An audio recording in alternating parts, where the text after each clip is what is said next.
រយៈពេល2ថ្ងៃគឺនៅថ្ងៃទី5និងថ្ងៃទី6ខែឧសភាមុននេះគ្រោះមហន្តរាយធម្មជាតិបានបណ្ដាលឲ្យប៉ះពាល់ដល់ផ្ទះប្រជាពលរដ្ឋ1326ខ្នង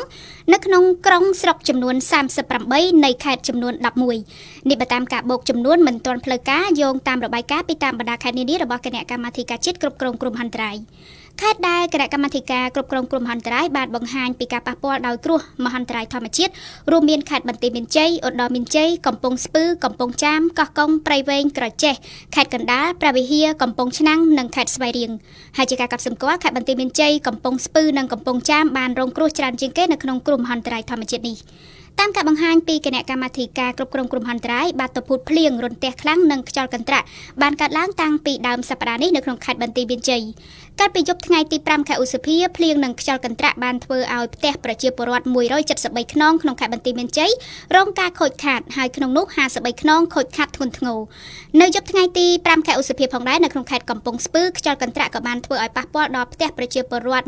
195ខ្នងដោយក្នុងនោះមានធ្ងន់ធ្ងរខ្លាំងចំនួន8ខ្នងហើយក្នុងនោះក៏មានបាតុភូតរន្ទះបាញ់កើតឡើងនៅស្រុកភ្នំស្រួចបណ្ដាលឲ្យរបួសមនុស្ស2នាក់ផងដែរ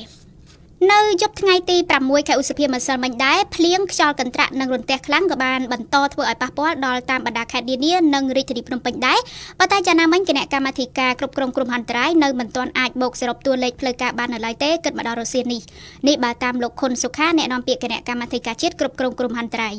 គូជំរាបជូនថាចាប់ពីថ្ងៃទី5ដល់ថ្ងៃទី11ខែឧសភាកម្ពុជាកំពុងរងសម្ពាធទាបឥណ្ឌានិងខ្យល់មូសុងនិរដីដែលធ្វើឲ្យរដូវវស្សាឆ្នាំ2021នេះនឹងឈានចូលមកដល់នៅពេលដ៏ខ្លីខាងមុខតាមសេចក្តីជូនដំណឹងរបស់ក្រសួងធនធានទឹកនិងឧតុនិយមគឺចាប់ពីថ្ងៃទី5ដល់ថ្ងៃទី11ខែឧសភាបណ្ដាខេត្តនៅតំបន់វាលទំនាបកណ្ដាលនឹងអាចមានភ្លៀងធ្លាក់រាយប៉ាយក្នុងកម្រិតពីតិចទៅបង្គួរខណៈបណ្ដាខេត្តនៅភាគខាងត្បូងភាគពាយ័ព្យនិងបណ្ដាខេត្តភាគខាងជើងជាប់ប្រទេសវៀតណាមភ្លៀងអាចនឹងធ្លាក់ក្នុងកម្រិតពីមធ្យមទៅច្រើន